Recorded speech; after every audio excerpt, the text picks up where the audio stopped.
Hello and welcome once again to Carp Fishing Tactics.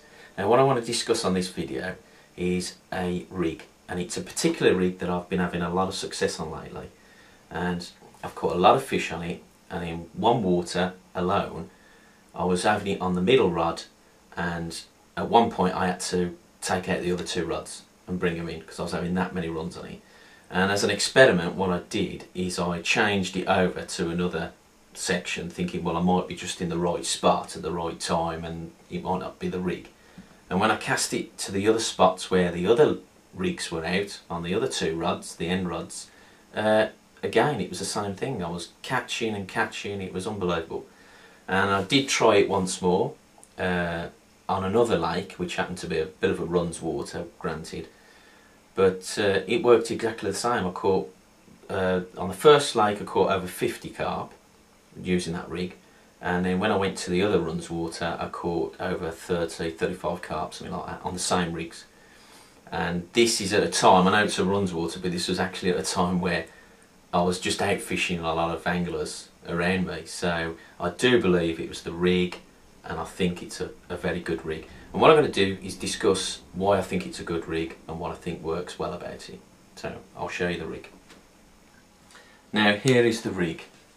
It's a very simple carp rig, as you can see, and what it is, it's just made up basically of the Corders hybrid coated braid material.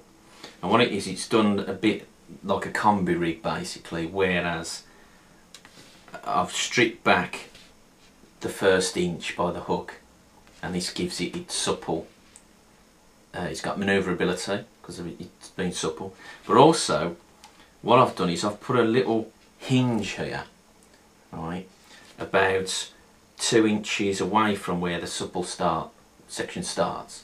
So it's basically got 2 hinges, and I think why it works so well is because you've still got this stiff section. You've got a hinge here so it can be easily pulled up, and you've also got this other stiff section in between. And I think what happens is, as the fish are picking it up and it's going into the mouth, so say if they come from this end and they suck it up here, it's still got the ability to easily go into the mouth.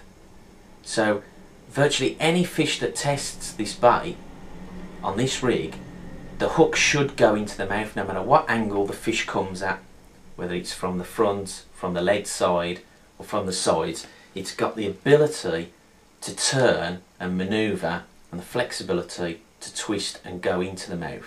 Now, a lot of rigs do have that ability, but the beauty about this is when the fish realises there's something up and they try to spit it out, this section, I feel, comes into play then, this second stiff section.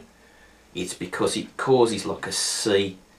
If you imagine the letter C, that's what this does. That stays down, that goes into the mouth, and this section stays stiff. So what it does is, as they blow it out, this stiff section is pulling it down because it hasn't got the suppleness. So I think the hook is turning quite quickly then, and it's digging straight into the bottom lip. And that's what I think, and what I've noticed with this rig is virtually every carp that I've caught on it has been hooked nicely in the bottom lip, and it's sometimes been as much as a good inch down in the mouth. It's not actually in the lip, sometimes it's right down in the mouth, which means that this is working well. And so that's the rig that I've been having a lot of success on. Now, it's a very simple rig, as I said, but the other thing that I think is helping that rig is the fact that what I've also been doing is using it on a method, but as a difference, what I've also been doing is I've been using the method as a running rig. So instead of clipping this swivel into the back of the method, I've been putting a rubber bead on first so it can't go into the back of it. And what that's allowed me to do is it's just a different situation to what everybody does. If people use a method, they always usually snap the swivel in, and there you go. Now I think the fish have got to a point where they know how to deal with that. They're picking the bait up as they're upending, and the hook is slightly pricking in the flesh, they can feel the weight, or they know there's that resistance there, and then what they do is they don't move anymore, they move backwards if anything, and then sit there and either shake the head until the hook wriggles free, and then spitting it out, and then basically they're getting away with the rigs, they're doing our rigs. Now I think the beauty about this, combined with this idea of the stiff section, the anti-eject section, is that as it goes into the mouth, they don't feel the resistance, because it's an easy running rig. Yeah, the method stays on the bottom, usually in the ball. There's usually method and the weight around it, and what happens is as they take it and they upend, this is pulling, and straight away it's connected to your line immediately, so you get maximum bite sensitivity and you're straight in. So not only is it different to what many people are doing, I think these are the positive aspects of this rig in combination. So maybe give it a try, set it up and give it a try on one of your waters. But I would first say try it on a runs water first, because I think that's when you appreciate how effective it will be.